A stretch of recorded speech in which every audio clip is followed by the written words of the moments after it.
রাইতের বেলা দাদির একবার শৌচাগারে যাইতে হয়, নইলে দাদির নাকি ঘুম আসে না। শৌচাগার আবার ঘর থেকে কয়েকটা গজ দূরত্বে নির্মিত। সেদিন রাইতের বেলা প্রকৃতির ডাকে সাড়া দিয়ে দাদি ঘুম থেকে উঠে শৌচাগারের উদ্দেশ্যে রওনা দিল। দাদি আবার বেশ সাহসী, গ্রামে দুরন্তপনার জন্য অনেক খ্যাত ছিলেন। দরজা খুলে বের হয়ে যাবার আগে সিটকিনি দিয়ে গেলেন। যথারীতি উনি শৌচাগারের ভিতরে প্রবেশ করতেই এক চিচকে চোর তার দরজার বাইরে থেকে আটকে দিলেন। চোর মহাশয় বেজায় খুশি, আজ মনের সুখে চুরি করতে পারবে। সে অনেকবার শুনেছে এই বুড়ির কাছে সেই জমিদার আমলের সিন্ধুক আছে, তার কাছে বুড়ি বুড়ির সোনাদানা আছে। দাদির ঘুরে ঢুকেই সেই সিন্ধুক খুলতে যাবে দেখে তালা দেওয়া। চোর পড়লো মহা বিপদে, খুঁজে খুঁজে শেষমেশ চাবি হাতে পেল।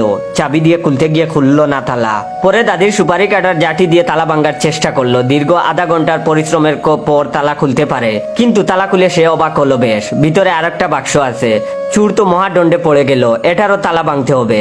হাতের যে চাবি আছে তা দিয়ে একবার চেষ্টা করে দেখলো, তাতে মুহূর্তেই খুলে গেল। চোর মহাশয় তো মহা খুশি, কিন্তু বাক্সের ভিতরে হাত দিয়ে দেখতে তার মুখ ফ্যাকাশে হয়ে গেল। রাগে গজগজ করতে লাগলো সে। বুড়ির ঘরের বুড়ির সোনা গয়না টাকা পয়সা না রেখে বুড়ি এখানে পান জোরদার রেখেছে। আধা ঘন্টা শুধু শুধু যে কষ্ট করেছে সে। চোর যেই উঠতে যাবে তখন শৌচাগার থেকে দাদি চেঁচালেন, হারে তোর চুরি করা